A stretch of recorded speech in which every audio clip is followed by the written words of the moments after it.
السلام عليكم ورحمة الله.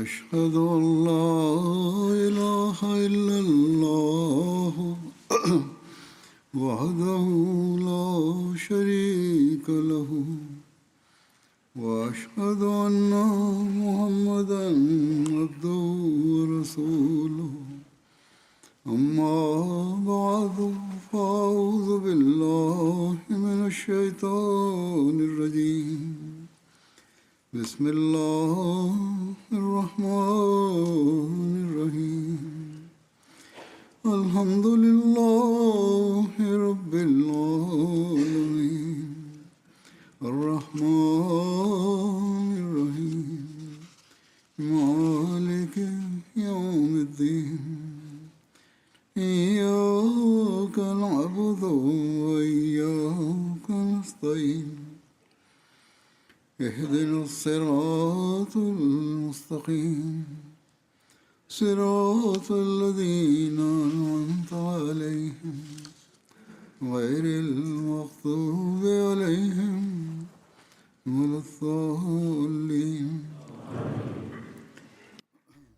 Standar rasa syukur Hadrat Rasulullah SAW beserta amal perbuatan dan sabda-sabda beliau telah saya sampaikan dalam khutbah sebelum jalsah.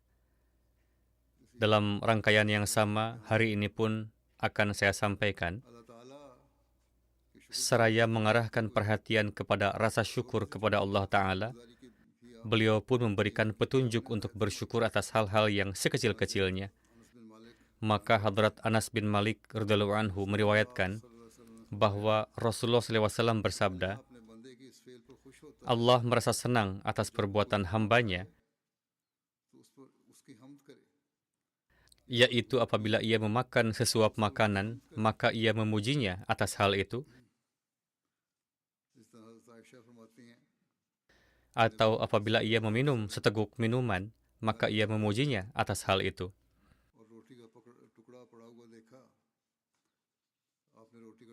Demikian pula Hadrat Aisyah berkata bahwa pada suatu hari Nabi Shallallahu Alaihi Wasallam masuk ke dalam rumah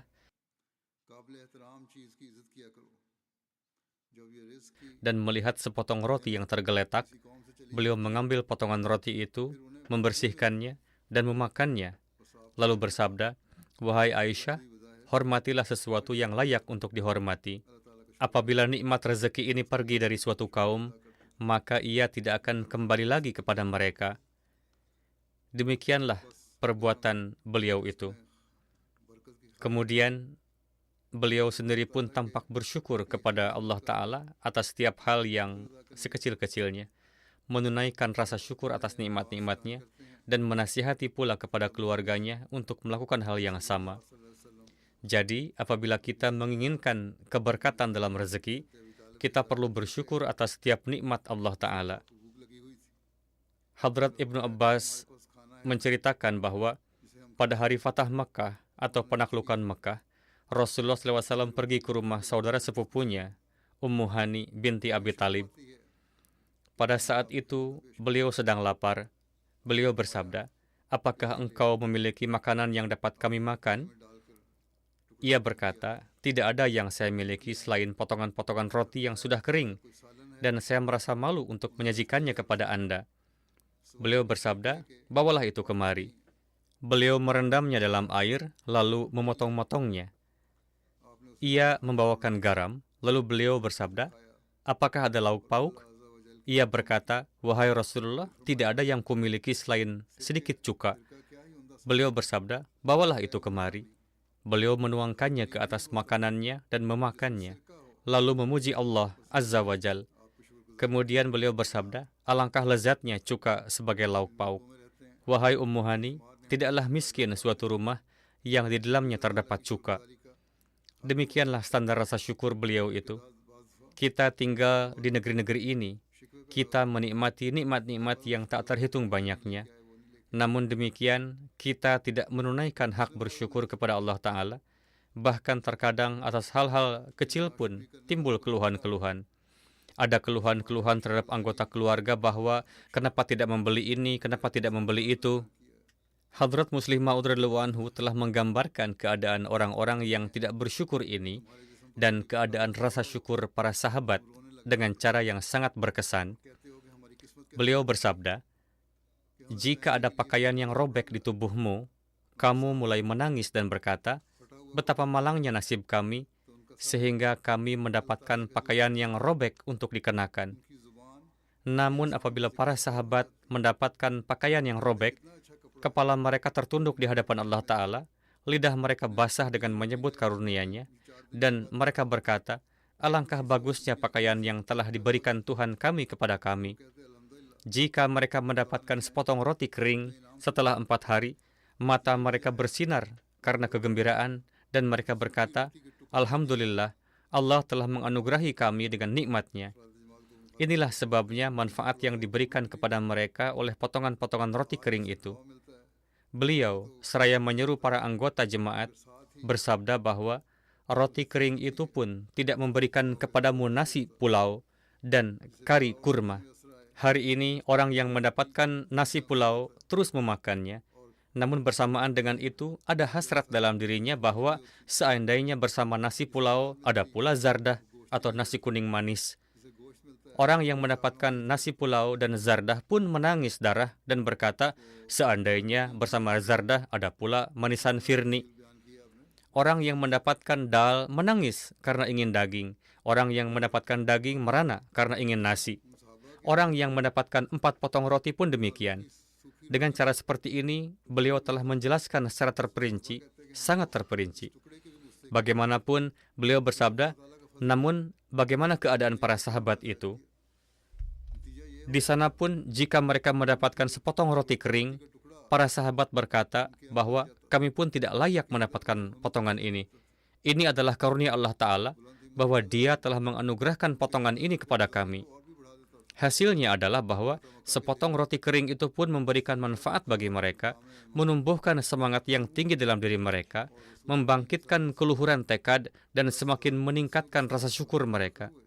Pada hari Fatah Mekah, hari ketika kekuasaan Arab berakhir, dan Rasulullah SAW memasuki Mekah bersama 10.000 orang-orang suci, para pemimpin besar Mekah yang seluruh hidupnya telah dihabiskan dalam permusuhan terhadap Islam datang menghadap beliau dengan kepala tertunduk, dan beliau mengumumkan di hadapan mereka, "Pergilah, aku tidak mengatakan apa-apa kepada kalian. Kalian semua bebas dari pihakku." Setelah mengumumkan hal ini, Rasulullah pergi ke rumah. Di sini tertulis bibi, tampaknya ini adalah kesalahan tulis atau beliau menyebutkannya secara keliru. Bagaimanapun, beliau pergi ke rumah Hadrat Ummi Hani, dan Ummi Hani adalah saudari sepupu Rasulullah SAW. Sebagaimana telah disebutkan bahwa beliau bertanya, apakah ada sesuatu untuk dimakan? Beliau menjawab, jadi Hadrat Ummi Hani menjawab, tidak ada sesuatu pun untuk dimakan. Sebagaimana baru saja disebutkan, jika ada, tentu saya sendiri yang akan menghidangkannya. Kecuali sepotong roti kering yang sudah tergeletak beberapa hari.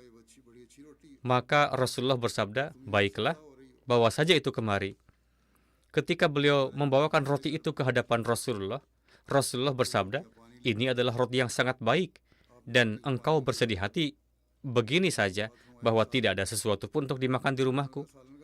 Kemudian Hadrat Ummi Hani membawakan air. Rasulullah merendam roti itu ke dalam air, kemudian bersabda, ada lauk? Ummi Hani berkata, lauk dari mana? Roti pun saya tidak punya. Kalau ada, pasti sudah saya suguhkan tadi. Ada sedikit cuka yang tersisa padaku. Rasulullah SAW bersabda, alangkah baiknya lauk itu. Maka Ummi Hani membawakan cuka itu, sebagaimana telah disebutkan, dan beliau merendamnya, lalu mulai memakannya. Beliau bersabda bahwa Rasulullah SAW menganggap cuka pun sebagai nikmat Allah, dan dengan memakan roti kering bersamanya, beliau mensyukuri karunia-Nya. Maka sesungguhnya pencernaan itu timbul dari keceriaan hati manusia yang lahir di dalam hati. Jika sesuatu yang biasa saja dimakan dengan penuh kegembiraan, maka ia akan menghasilkan kekuatan yang sangat besar. Namun jika sesuatu yang terbaik sekalipun dimakan dengan rasa sedih, maka ia tidak akan menghasilkan kekuatan apapun di dalam diri manusia. Beliau radhiyallahu anhu bersabda bahwa orang-orang berpikir bahwa mereka seharusnya mendapatkan lebih banyak hal, namun mendapatkan lebih sedikit. Tetapi para sahabat menganggap setiap hal dengan pemikiran bahwa seharusnya mereka mendapatkan lebih sedikit, namun mereka mendapatkan lebih banyak. Cara bersyukur mereka adalah bahwa meskipun hanya sedikit yang mereka dapatkan, mereka berkata, ini pun sudah sangat banyak. Oleh karena itu, 1 roti pun memberi manfaat bagi mereka, sementara 10 roti pun tidak memberi manfaat bagi kalian. Kemudian beliau bersabda bahwa hal ini disebabkan karena sebagian dari kalian belum merasakan manisnya iman. Hati kalian sama sekali tidak menyadari kenyataan bahwa Allah telah menciptakan kalian untuk suatu pekerjaan rohani yang agung. Dan orang yang diciptakan Allah untuk revolusi dan perubahan rohani, raja terbesar dunia sekalipun tidak ada artinya dibandingkan dengannya. Namun alih-alih memahami kedudukan kalian dan menumbuhkan kesadaran yang benar akan kewajiban-kewajiban kalian, kalian justru berpaling kepada hal-hal kecil yang sangat rendah dan hina. Kalian berpaling kepada hal-hal kecil yang sangat rendah dan hina, dan berkata, ini tidak kudapatkan, itu tidak kudapatkan. Selama kesadaran ini belum tumbuh dalam dirimu tentang untuk tujuan apa Allah telah menciptakanmu, dan selama kamu belum mengenali kedudukanmu, kamu tidak akan dapat melakukan pekerjaan apapun. Allah telah menempatkanmu pada kedudukan sedemikian rupa sehingga hatimu seharusnya senantiasa dipenuhi dengan gelombang kebahagiaan, dan dalam dirimu seharusnya senantiasa tampak kewaspadaan dan kesigapan. Jika hal ini tumbuh dalam dirimu, maka dengan segera akan timbul dalam dirimu suatu kekuatan sedemikian rupa, sehingga makanan yang paling sedikit pun akan membuatmu mampu untuk bekerja. Maka inilah resep yang secara umum harus digunakan oleh setiap Ahmadi yang memiliki sumber daya terbatas. Namun secara khusus, para wakafin zindagi harus menggunakannya untuk meningkatkan standar rasa syukur mereka. Hal ini sangat diperlukan, dan demikian pula perlu menumbuhkan kesadaran ini sebesar-besarnya dalam diri istri dan anak-anak mereka, karena tujuan yang untuk itu para wakifin zindagi telah mendedikasikan diri mereka adalah tujuan yang sangat agung, dan untuk mencapai tujuan yang agung, harus ada teladan dari mereka yang mencapai tujuan agung itu. Teladan itu harus ada di hadapan mereka, dan harus ada upaya untuk mengamalkannya. Hanya dengan demikian tujuan itu pun dapat tercapai. Mengenai betapa banyaknya doa yang dipanjatkan oleh Hadrat Rasulullah SAW untuk para sahabatnya, beserta pelayan dan rasa syukur beliau kepada mereka, terdapat sebuah riwayat dari Abu Qatadah. Ia berkata bahwa Rasulullah SAW bersabda kepada mereka, dan ini terjadi dalam suatu perjalanan, bahwa kalian akan berjalan sepanjang petang dan sepanjang malam ini, dan besok insya Allah kalian akan sampai ke sumber air. Maka orang-orang pun berjalan sedemikian rupa sehingga tidak ada seorang pun yang memperhatikan orang lain. Hadrat Abu Qatadah berkata bahwa Rasulullah SAW terus berjalan hingga tengah malam telah berlalu, dan saya berada di sisi Rasulullah. Ia berkata bahwa Rasulullah SAW merasa mengantuk, sehingga beliau condong ke satu sisi di atas tunggangannya. Aku mendekati beliau dan menopang beliau tanpa membangunkannya hingga beliau kembali duduk tegak di atas tunggangannya. Kemudian beliau terus berjalan hingga sebagian besar malam telah berlalu. Beliau kembali condong di atas tunggangannya karena kantuk. Ia berkata bahwa aku kembali menopang beliau tanpa membangunkannya hingga beliau kembali duduk tegak di atas tunggangannya. Ia berkata bahwa kemudian mereka terus berjalan demikian hingga tibalah penghujung waktu sahur. Maka beliau condong jauh lebih dalam dari 2 kali sebelumnya, hingga hampir saja beliau terjatuh terbalik. Aku mendekati beliau dan menopang beliau, maka beliau pun mengangkat kepalanya dan bersabda, siapa ini? Aku berkata, Abu Qatadah. Beliau bersabda, sejak kapan engkau berjalan bersamaku seperti ini? Aku berkata, sejak malam aku berjalan bersama Anda. Beliau bersabda, semoga Allah menjagamu sebagaimana engkau telah menjaga nabinya. Beliau mengungkapkan rasa syukur yang sangat mendalam. Betapa indahnya teladan yang beliau SAW berikan kepada kita tentang standar rasa syukur beliau. Dalam satu riwayat diriwayatkan dari Hadrat Umamah, bahwa Rasulullah SAW bersabda, Tuhanku Azza wa Jal menawarkan kepadaku untuk menjadikan lembah Mekah sebagai emas, maka aku berkata, wahai Tuhanku, tidak, melainkan aku ingin 1 hari dalam keadaan lapar dan 1 hari dalam keadaan kenyang. Makan dengan baik, agar ketika aku kenyang, aku memuji dan menyanjungmu, serta bersyukur kepadamu, dan ketika aku lapar, aku merendahkan diri dan memohon dengan penuh kerendahan di hadapanmu, serta berdoa kepadamu. Diriwayatkan dari Hadrat Abdullah bin Mas'ud bahwa beliau berkata bahwa apabila Rasulullah SAW meminum air, beliau minum dengan 3 tegukan dengan menjauhkan wadah dari mulut beliau di setiap tegukan. Beliau tidak meminum seluruh gelas dalam 1 tegukan, melainkan meminumnya dalam 3 tegukan. Pada setiap tegukan, beliau memuji Allah, dan setelah tegukan terakhir, beliau mengucapkan syukur kepada Allah. Sebagaimana beliau telah bersabda bahwa meskipun hanya seteguk air, bersyukurlah dan pujilah Dia. Inilah cara meminum air dengan penuh rasa syukur, dan ini pun baik bagi kesehatan. Bahwa daripada meminum sekaligus, seseorang seharusnya meminum secara perlahan-lahan dengan berhenti di setiap tegukan. Dalam Bukhari terdapat sebuah riwayat panjang dari Hadrat Abu Hurairah. Beliau berkata, demi Allah yang tidak Tuhan selainnya, suatu hari karena kelaparan aku menyandarkan tubuhku ke tanah untuk menopang lambungku. Aku biasa menyandarkan diri ke tanah untuk menopang lambungku, dan terkadang karena kelaparan aku mengikatkan batu di perutku. Ini bukan hanya tentang 1 hari, melainkan beliau menceritakan tentang banyak hari. Beliau berkata, suatu hari aku duduk di jalan yang biasa dilalui orang-orang, dalam keadaan yang sangat memprihatinkan, di tempat orang-orang biasa lewat. Hadrat Abu Bakar pun melintas dari sana. Aku bertanya kepadanya tentang sebuah ayat dari kitab Allah, Al-Quran Al-Karim, mengenai memperhatikan orang-orang miskin, orang-orang yang tidak meminta-minta, dan orang-orang yang kelaparan. Maka Hadrat Abu Bakar menjelaskan maknanya kepadaku, lalu pergi. Kemudian Hadrat Umar pun melintas. Beliau pun demikian, menjelaskan maknanya kepadaku, lalu pergi. Setelah itu Hadrat Rasulullah Sallallahu Alaihi Wasallam melintas di hadapanku, dan ketika beliau melihatku, beliau tersenyum dan memahami keadaan jiwaku serta kondisi wajahku. Beliau bersabda, Abu Har, Abu Har.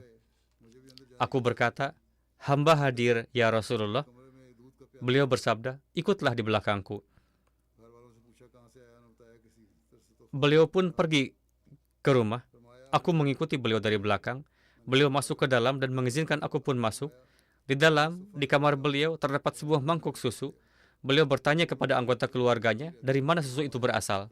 Dikatakan bahwa susu itu datang sebagai hadiah dari suatu tempat. Alhasil, beliau bersabda, Abu Har, Abahir. Saya menjawab, hamba hadir ya Rasulullah. Beliau bersabda, pergilah ke tempat Ahlus Sufah dan bawalah mereka kepadaku. Mereka adalah orang-orang yang kebanyakan selalu dalam keadaan lapar dan senantiasa duduk di luar setiap saat. Orang-orang biasa membawa mereka ke rumah masing-masing untuk memberi mereka makan. Jadi Rasulullah memanggil mereka. Perintah beliau untuk memanggil Ahlus Sufah itu terasa berat bagi saya. Saya berkata dalam hati, susu yang hanya sedikit ini apa artinya di hadapan Ahlus Sufah? Sayalah yang lebih berhak untuk meminum susu ini agar saya mendapatkan kekuatan darinya.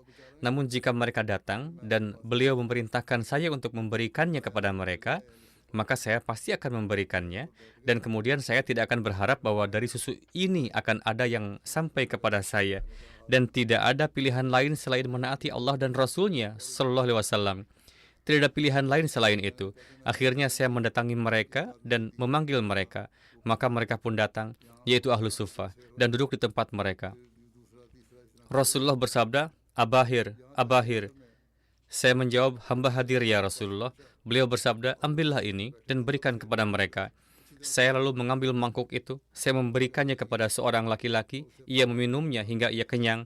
Kemudian yang kedua, yang ketiga. Demikianlah mereka minum satu persatu. Hingga akhirnya saya sampai kepada Nabi SAW. Dan orang-orang yang duduk itu semuanya telah kenyang. Mereka telah meminum susu itu dengan sepenuhnya. Beliau mengambil mangkuk itu dan meletakkannya di tangannya, lalu memandang saya dan tersenyum. Kemudian bersabda, Abu Hurairah. Saya menjawab, hamba hadir ya Rasulullah. Beliau bersabda, tinggal saya dan kamu. Saya menjawab, ya Rasulullah, Anda benar. Beliau bersabda, duduklah dan minumlah. Saya pun duduk dan mulai minum. Rasulullah bersabda, minumlah lagi. Saya pun minum lagi. Beliau terus mengatakan ini, minumlah lagi. Saya meminum sedemikian rupa Hingga akhirnya saya berkata, tidak, sekarang sudah. Demi zat yang telah mengutus Anda dengan kebenaran, saya tidak menemukan jalan lain untuk menurunkannya. Perut saya sudah benar-benar kenyang. Beliau bersabda, berikan kepada saya. Maka saya pun menyerahkan mangkuk itu kepada beliau. Beliau terlebih dahulu memanjatkan syukur kepada Allah Ta'ala. Padahal beliau sendiri pun lapar. Beliau terlebih dahulu bersyukur kepada Allah Ta'ala, menyebut nama Allah, lalu meminum sisa susu itu. Maka inilah rasa syukur beliau, dan karena rasa syukur inilah Allah Ta'ala menurunkan keberkatan yang sedemikian rupa, sehingga seluruh sahabat pun dapat meminumnya, dan beliau pun menghilangkan rasa lapar beliau dengan susu itu. Hadrat Aisyah meriwayatkan, Rasulullah SAW bersabda, barang siapa yang mendapat ihsan atau kebaikan dari seseorang, hendaklah ia membalasnya. Dan barang siapa tidak mampu membalasnya, hendaklah ia menyebutkan kebaikan itu di hadapan orang-orang.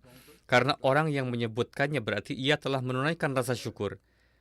Adapun orang yang secara sengaja menganggap dirinya memiliki kebesaran, padahal kebesaran itu tidak ada padanya, maka ia seperti orang yang mengenakan dua pakaian kedustaan, yakni dari ujung kepala hingga ujung kaki, ia adalah seorang pendusta. Diriwayatkan bahwa paman Rasulullah SAW, Aswad bin Zahab bin Abdul Manaf bin Zahrah, memohon izin untuk menghadap beliau SAW. Rasulullah bersabda, wahai pamanku, silahkan masuk. Ia pun masuk, lalu Rasulullah menghamparkan selendangnya untuk beliau dan bersabda, duduklah di atasnya, karena paman adalah pengganti ayah. Wahai pamanku, barang siapa yang mendapat kebaikan dari seseorang, dan ia tidak mampu menunaikan rasa syukurnya, maka hendaklah ia setidaknya menyebutkan kebaikan itu. Karena ketika ia menyebutkannya, maka seolah-olah ia telah menunaikan rasa syukur. Bagaimanakah kita melihat sisi syukur ini dalam kehidupan Rasulullah SAW sendiri? Terdapat banyak sekali peristiwa. Beliau selalu mengenang para dermawan yang telah berbuat baik kepada beliau dan senantiasa menyebut-nyebut mereka di setiap kesempatan.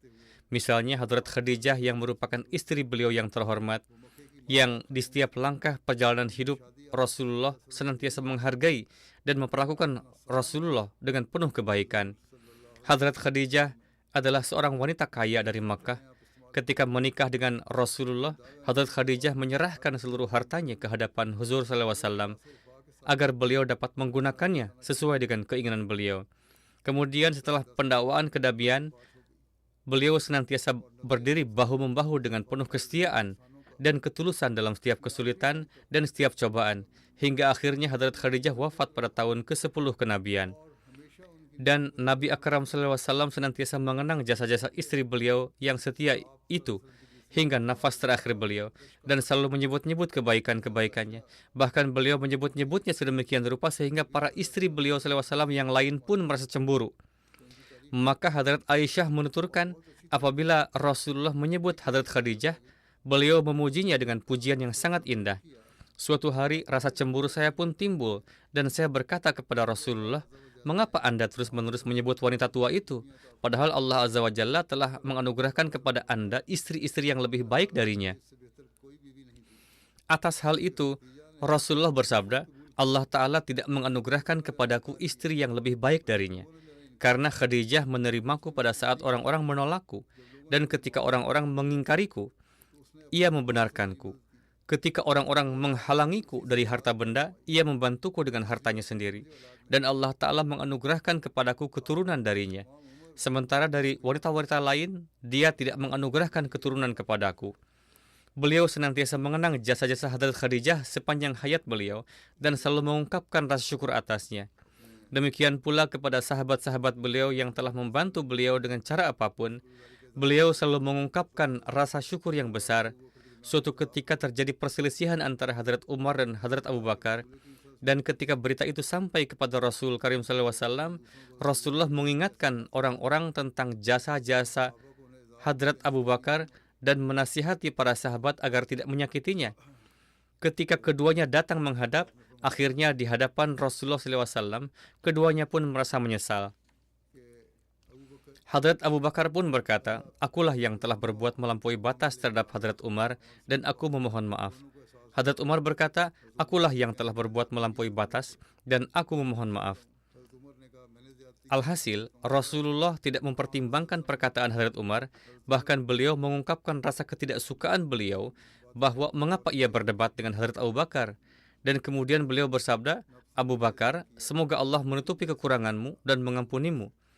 Kemudian Hadrat Umar pun menyesal dan datang ke rumah Hadrat Abu Bakar, dan ketika keduanya sedang duduk bersama, Rasulullah bersabda, wahai manusia, Allah telah mengutusku kepada kalian, namun kalian berkata, kamu adalah pendusta. Sedangkan Abu Bakar berkata, engkau adalah orang yang benar, dan beliau telah menunjukkan dukungannya kepadaku dengan jiwa dan hartanya.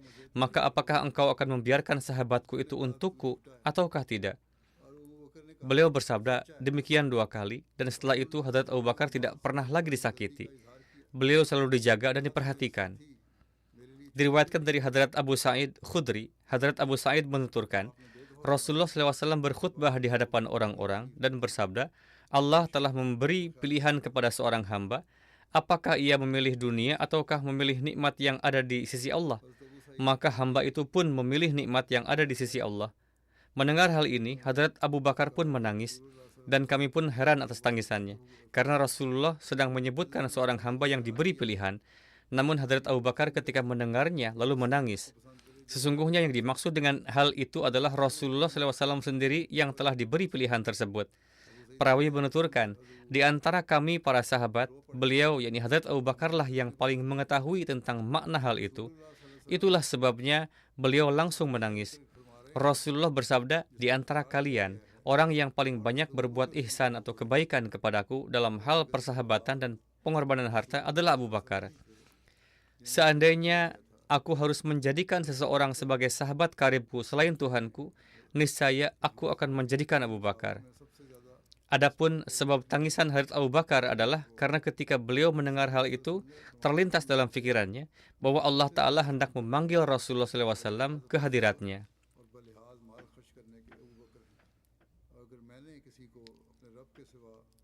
Kemudian, ketika kaum muslimin di Mekah ditimpa berbagai macam penderitaan, maka dengan izin Allah Ta'ala, mereka pun berhijrah ke Habsyah. Pada saat itu, Raja Habsyah memberikan perlindungan kepada mereka di negerinya. Rasulullah SAW senantiasa mengingat kebaikan Raja Najasyi ini, dan pada setiap kesempatan, beliau mengungkapkan rasa syukur atas kebaikan tersebut melalui ucapan dan perbuatan beliau. Maka dari itu, tatkala utusan dari Najasyi datang menghadap Rasulullah, beliau pun berdiri untuk menyambut mereka. Para sahabat beliau berkata, wahai Rasulullah, cukup kami saja untuk melayani mereka. Beliau bersabda, mereka telah memperlakukan sahabat-sahabat kita dengan penuh kemuliaan dan kehormatan. Dan saya ingin membalas sendiri kebaikan mereka itu. Kemudian didorong oleh rasa syukur yang sama, beliau pun mensalatkan raja itu dengan salat jenazah gaib. Diriwayatkan dari Hadrat Abu Hurairah, ketika Nabi Karim SAW menerima kabar wafatnya Raja Najasyi, beliau melaksanakan salat jenazah gaib untuknya. Para sahabat pun membentuk saf di belakang beliau, dan beliau mengucapkan 4 takbir di dalamnya.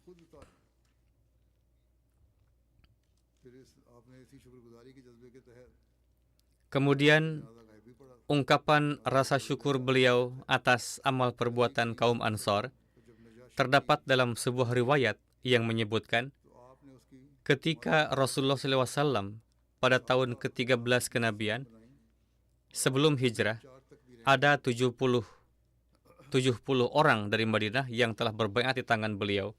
Mereka berjanji, ketika huzur kelak tiba di Madinah, kami akan melindungi huzur sebagaimana kami melindungi jiwa kami sendiri.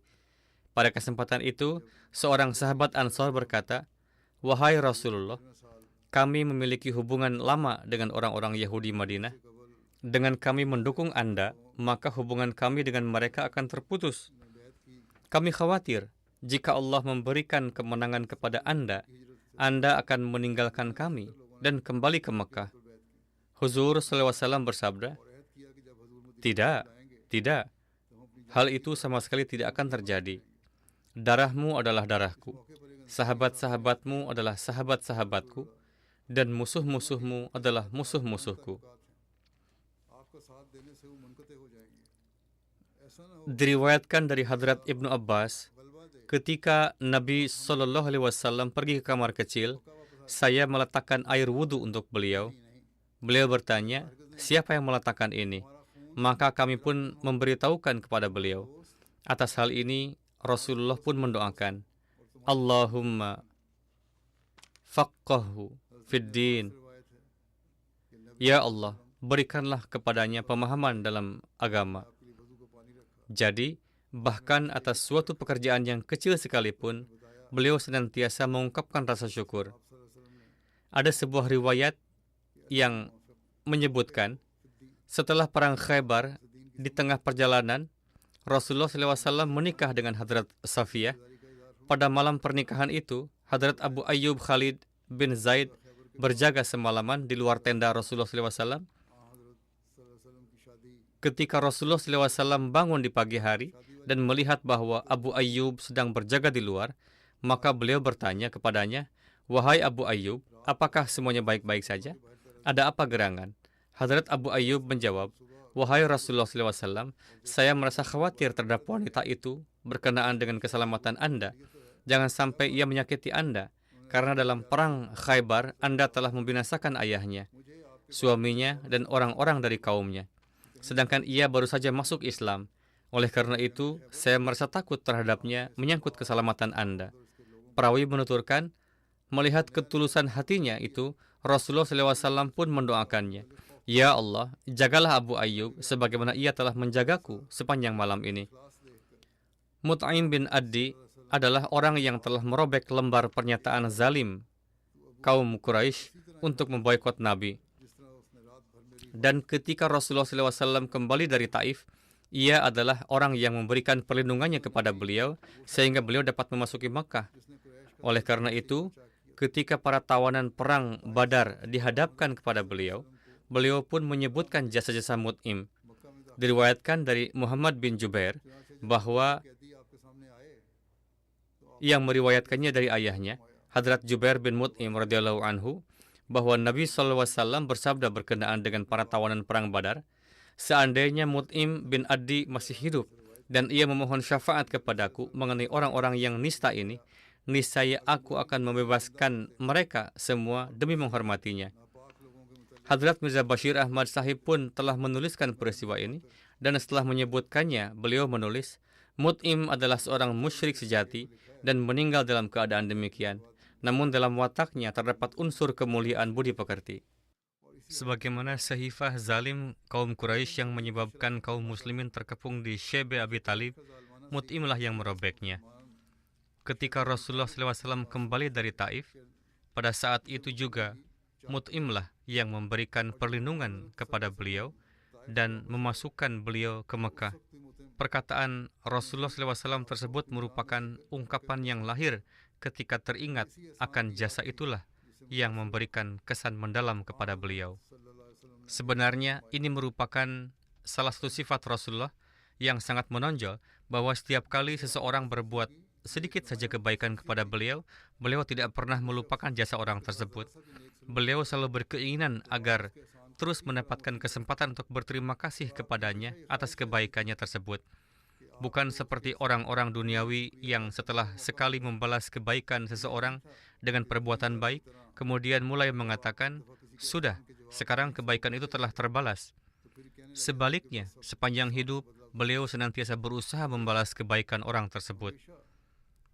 Abdullah bin Abi Rabi'ah Makhzumi meriwayatkan dari ayahnya, dan ayahnya meriwayatkan dari kakeknya, bahwa ketika Nabi SAW berangkat untuk perang Hunain, beliau meminjam 30 atau 40 ribu dari Abdullah bin Abi Rabi'ah. Ketika beliau kembali dari Hunain, beliau melunasi pinjaman tersebut. Kemudian Rasulullah bersabda kepadanya, "Semoga Allah Ta'ala memberikan keberkatan kepada keluargamu dan hartamu."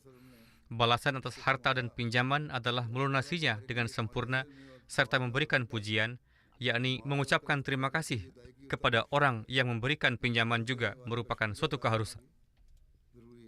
Hadrat Amr bin Akhtab meriwayatkan, suatu ketika Rasulullah SAW meminta air, saya membawakan air untuk beliau dalam sebuah wadah.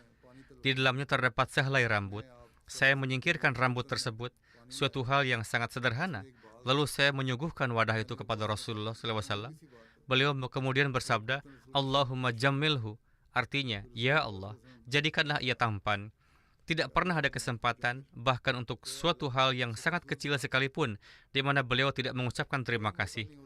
Perawi mengatakan bahwa kemudian saya melihat pengaruh doa Rasulullah SAW tersebut kepadanya. Ia mencapai usia 93 tahun dan tidak ada satu helai pun rambut di kepala maupun janggutnya yang memutih. Demikian pula terdapat sebuah riwayat dari Qatadah. Beliau berkata, saya mendengar Hadrat Anas mengatakan bahwa Hadrat Ummu Sulaim berkata kepada Rasulullah SAW, Anas adalah pelayan Anda. Beliau kemudian mendoakan Anas, Ya Allah, tambahkanlah harta dan keturunannya, serta berilah keberkatan baginya dalam apa yang telah Engkau anugerahkan kepadanya. Mengenai terkabulnya doa tersebut, disebutkan bahwa Hadrat Anas radhiyallahu anhu berkata, Demi Allah, sungguh hartaku sangat banyak dan jumlah anak serta cucu-cucuku sekarang telah mencapai hampir 100 orang. Kemudian Rasulullah SAW memberikan nasihat. Diriwayatkan dari Hadrat Jabir bahwa Nabi SAW bersabda, barang siapa mendapatkan suatu kebaikan dari seseorang, kemudian ia menyebutkannya, berarti ia telah mensyukurinya. Dan barang siapa menyembunyikannya, berarti ia telah mengingkarinya. Diriwayatkan dari Hadrat Aisyah radhiyallahu anha bahwa Rasulullah SAW menerima hadiah dan juga memberikan balasan atas hadiah tersebut. Hadrat Jabir bin Abdullah meriwayatkan bahwa Rasulullah SAW bersabda, apabila seseorang diberi suatu hadiah, maka jika ia mampu, hendaknya ia memberikan balasan atas hadiah tersebut.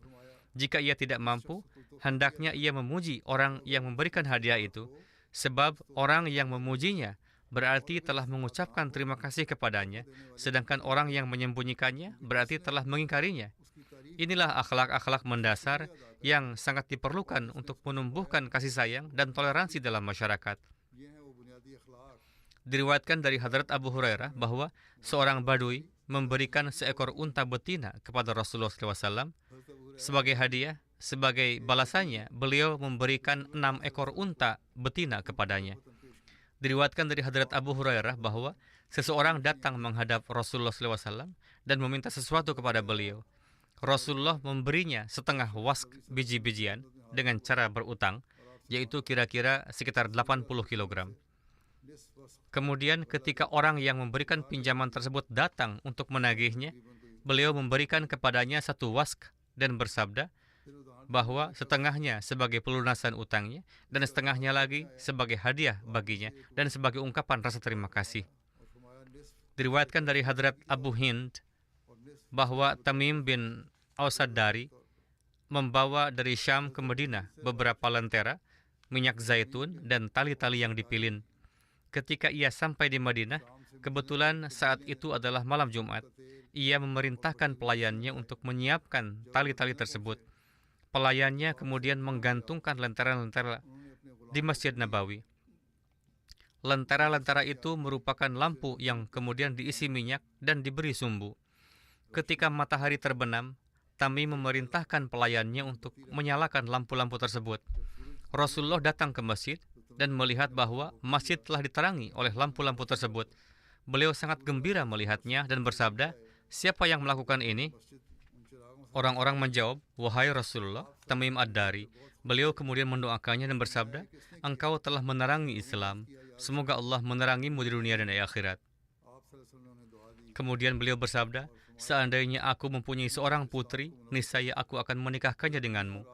Maksudnya, beliau begitu memuji perbuatan Tamim tersebut karena telah menerangi masjid. Diriwayatkan dari Hadrat Aisyah radhiyallahu anha bahwa Nabi SAW berdiri dalam salat pada malam hari begitu lama sehingga kedua kaki beliau pecah-pecah. Melihat hal itu, Hadrat Aisyah berkata, wahai Rasulullah, mengapa Anda melakukan hal seperti itu? Padahal Allah telah menjaga Anda dari dosa-dosa, baik yang telah lalu maupun yang akan datang.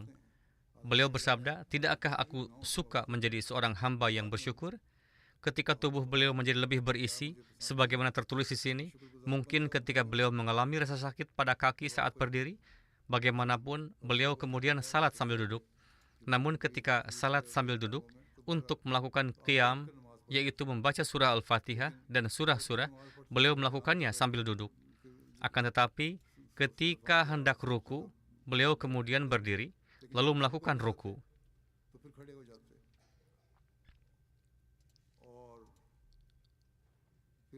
Atta meriwayatkan, suatu ketika saya datang menghadap Hadrat Aisyah bersama Ibnu Umar dan Ubaidullah bin Umar. Saya berkata kepada Ummul Mukminin Hadrat Aisyah radhiyallahu anha, mohon ceritakan kepada saya suatu hal yang paling menakjubkan dari Rasulullah SAW yang pernah Anda lihat pada diri beliau. Mendengar hal itu, Hadrat Aisyah karena teringat kepada beliau SAW menangis terseduh-seduh dan berkata, setiap gerak-gerik Rasulullah SAW sungguh luar biasa. Beliau menceritakan, suatu malam Rasulullah SAW datang kepada saya dan berbaring di tempat tidur bersama saya. Beliau bersabda, wahai Aisyah, apakah malam ini engkau mengizinkan aku untuk beribadah kepada Tuhanku? Saya menjawab, demi Allah, saya menyukai keinginan Anda dan saya juga menyukai kedekatan Anda dengan saya. Dari pihak saya izinkan. Kemudian beliau bangkit, berwudu dari sebuah kantong air, lalu berdiri untuk melaksanakan salat. Dalam salat, beliau menangis sedemikian rupa hingga air mata beliau mulai jatuh ke dada beliau. Setelah salat, beliau duduk bersandar ke sisi kanan, sedemikian rupa sehingga tangan kanan beliau berada di bawah pipi kanan beliau. Kemudian beliau mulai menangis hingga air mata beliau menetes ke tanah. Beliau terus demikian hingga Bilal datang setelah mengumandangkan azan subuh. Ketika melihat beliau menangis dan merendahkan diri seperti itu, Bilal berkata, wahai Rasulullah, mengapa Anda menangis sedemikian rupa? Padahal Allah Ta'ala telah mengampuni seluruh dosa Anda yang telah lalu maupun yang akan datang. Mendengar hal itu, Rasulullah SAW bersabda, tidakkah aku seharusnya menjadi hamba yang bersyukur kepada Allah? Mengapa aku tidak menangis? Sedangkan malam ini Tuhanku telah menurunkan ayat-ayat ini. Ayat-ayat tersebut adalah ayat dari surah Ali Imran berikut. Inna fi khalqis samawati wal ardi wa ikhtilafil laili wan nahari la ayatil liulil albab alladzina yadhkuruna Allaha qiyaman wa qu'udan wa ala junubihim wa yatafakkaruna fi khalqis samawati wal ard Rabbana ma khalaqta hadza batilan subhanaka faqina adzaban nar. Terjemahannya adalah, sesungguhnya dalam penciptaan langit dan bumi, serta pergantian malam dan siang, terdapat tanda-tanda bagi orang-orang yang berakal, yaitu orang-orang yang mengingat Allah sambil berdiri, duduk, dan berbaring di sisi mereka, serta mereka merenungkan penciptaan langit dan bumi. Dan serta-merta mereka berkata, ya Tuhan kami, Engkau tidak menciptakan semua ini dengan sia-sia. Maha suci Engkau, maka selamatkanlah kami dari azab api. Kemudian Rasulullah SAW bersabda, setelah membacakan ayat-ayat tersebut, celakalah orang yang membaca ayat-ayat ini tetapi tidak merenungkannya.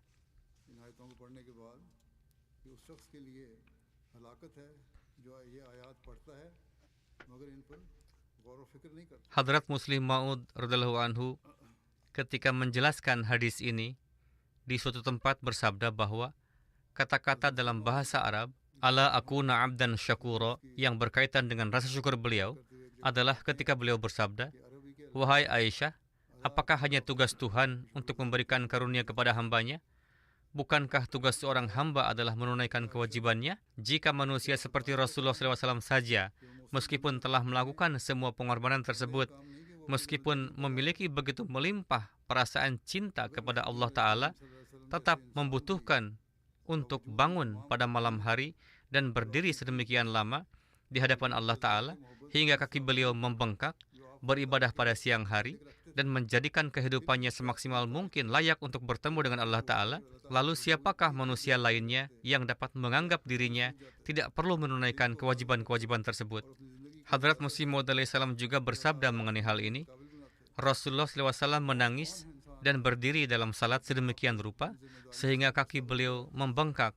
Para sahabat bertanya, Allah Ta'ala telah mengampuni seluruh dosa Anda, lalu apa sebabnya Anda melakukan begitu banyak usaha dan menangis seperti itu? Beliau SAW bersabda, tidakkah aku menjadi hamba yang bersyukur kepada Allah?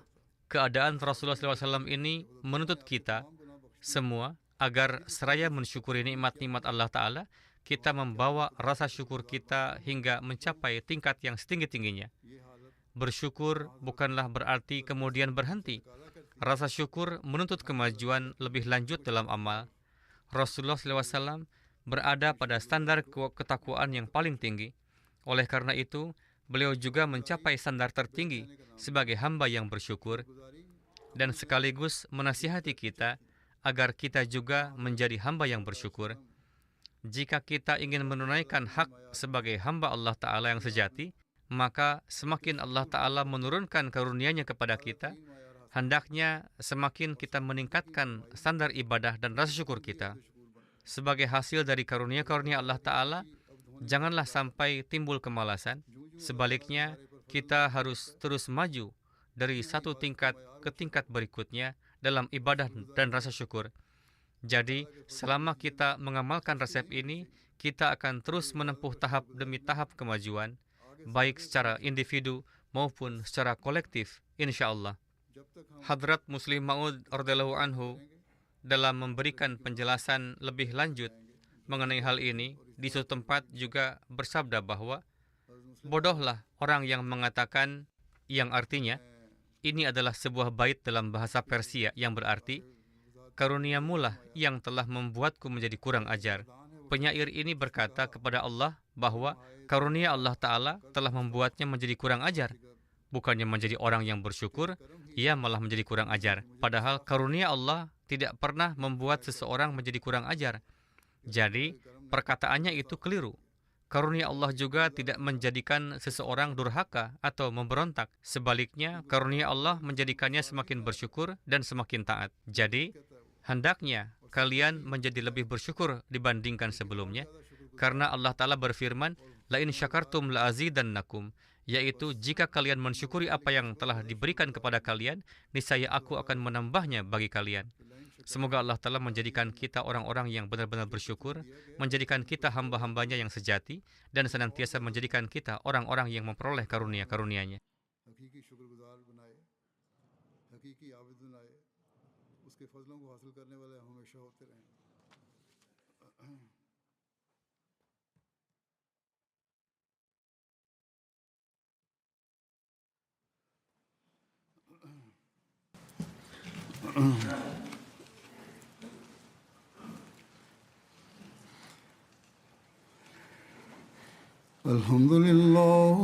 الحمد لله نحمده ونستعينه ونستغفره ونؤمن به ونتوكل عليه ونعوذ بالله من شرور أنفسنا ومن سيئات أعمالنا من يهده الله فلا مضل له ومن يضلله فلا هادي له